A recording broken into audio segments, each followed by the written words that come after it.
Hello and welcome. I'm Tommy Vitolo, the state representative. We're on Brookline Interactive Group, and today we're going to talk with Carlyn Uyenoyama. She is the interim coordinator for K-12 wellness education. I'm at home. She's at Brookline High School. We're using Zoom.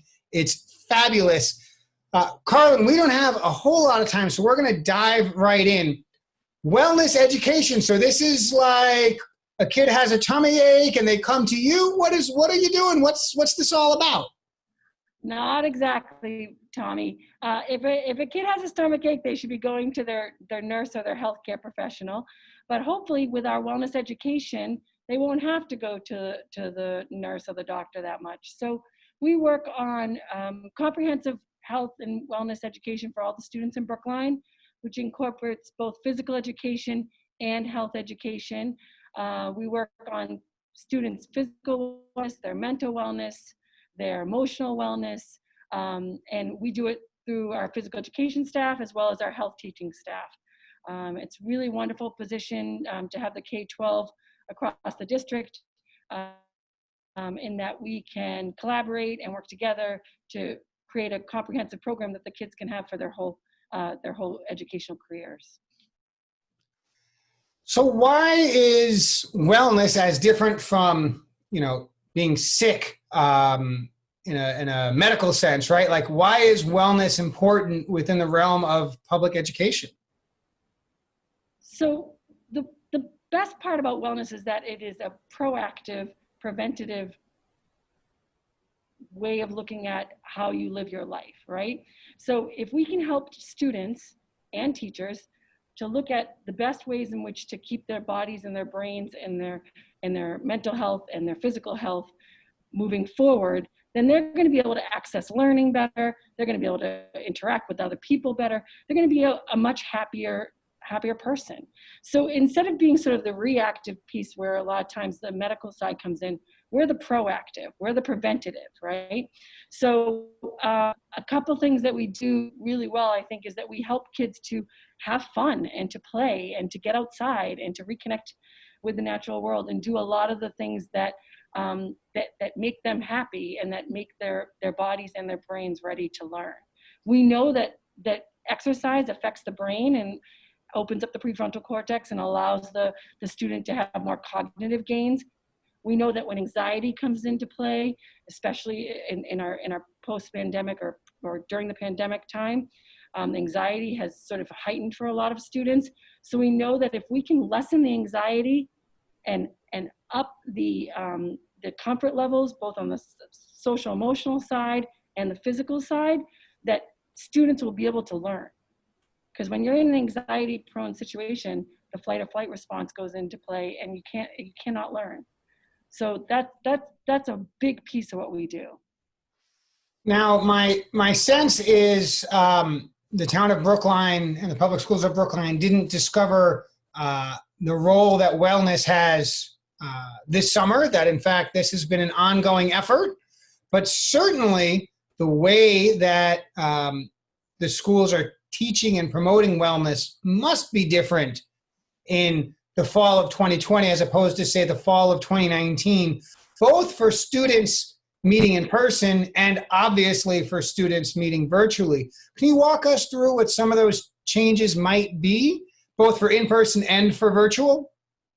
Definitely, Tommy. So one of the biggest emphasis that we're making this year is on mindfulness and the approach to learning and also self-care. So we're going to be working with our students a lot around how to take a Zoom break, when to take a Zoom break, how to get water, how to hydrate, what does sleep hygiene look like, what does simple eye health look like. I mean, when you're on with your glasses on the computer all day long, it really strains your eyes. So we might be talking about blue light protection and other things that help with self-care to, sort of maintain wellness in this digital world that we're living in.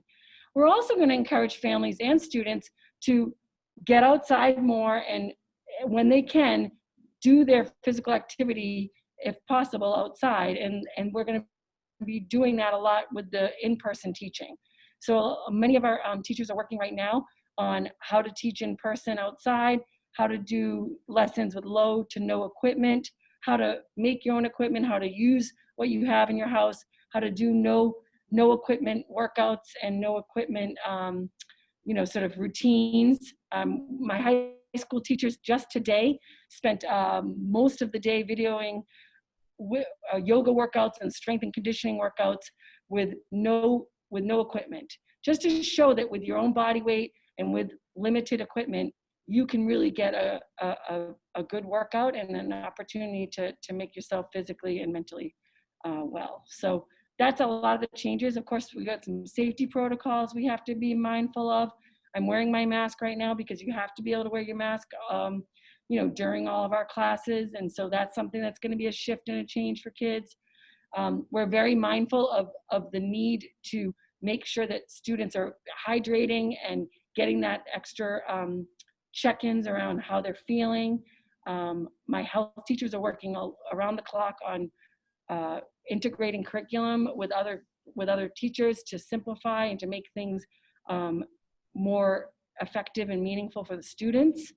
My high school teachers have come together and they've designed an entire integrated curriculum where they're integrating both the movement piece of health and wellness and then the mental health and the cognitive piece of wellness. So it's as much as it's been difficult, it's an opportunity as well for us to sort of re-examine what's important and what do we want families and students to put sort of right at the forefront of their learning.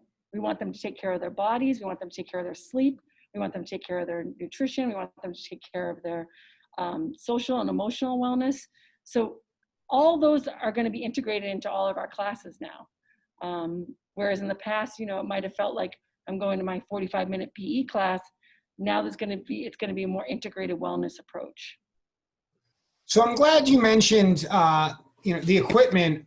I've got on order an entire free weight set for my fourth grader and some Nautilus gear for my kindergartner. I'm going to put it in the basement right next to the diamond mine part of the basement where we spend most of the summer. They spend most of the summer.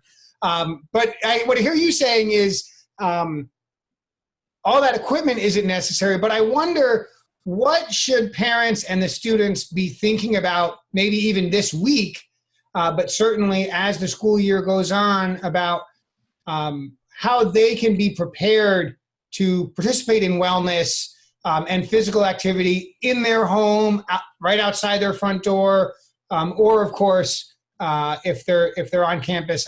What are some things they can be doing and be thoughtful about for safety, for comfort, for convenience, that sort of thing? So as you prepare the learning space for your student, or they prepare the space themselves, you want to think about all the environmental safety pieces. So if you've got, sort of a space that you're using that you didn't normally use for physical activity, you want to make sure that space is clear. I know we're going to be doing some sort of links to possible equipment, and for some families, I know if they have a towel or a mat or a yoga mat or something that they could sort of determine as the space in which the student's going to work, I think that's very helpful. Certainly clearing the space of any Legos or any other things that might be around the house. That's important. I would say having water bottles nearby. When they're in school, we have sort of natural transitions built in. And I think that families have to think about, like, what is that transition going to look like for them if their student is doing it in the home, right? I also think that in terms of making it physically safe, I think also making it so that your child feels comfortable in the space that they're in, and also that they can access it, when they have their class. I was talking to teachers last week about adding a mindful walk or a mindful break in before class and then at the end of class.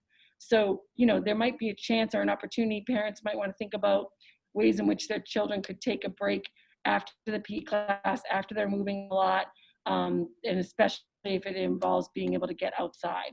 So I would think that those are things that families can think about: hydration, safety in the environment, transitions before and after. But our teachers will be working with their students on cool downs and mindfulness and how to sort of get them ready to learn and get them ready for the next class. Well, I'm delighted to hear that you're going to help make sure that parents and kids feel good about feeling well. And thank you for taking a few minutes today to walk us through this. Carlyn Uyenoyama, I think I got it right that time. I'm very grateful that you gave us a few minutes, and I look forward to the upcoming school year, as I'm sure you do. Thanks for dropping by, and we'll see you soon. Thank you, Tommy. And to all the parents out there, everyone should take care of their own wellness as well. Because if you take care of your self-care, then everyone can be taken care of. So thank you, Tommy. Bye-bye now.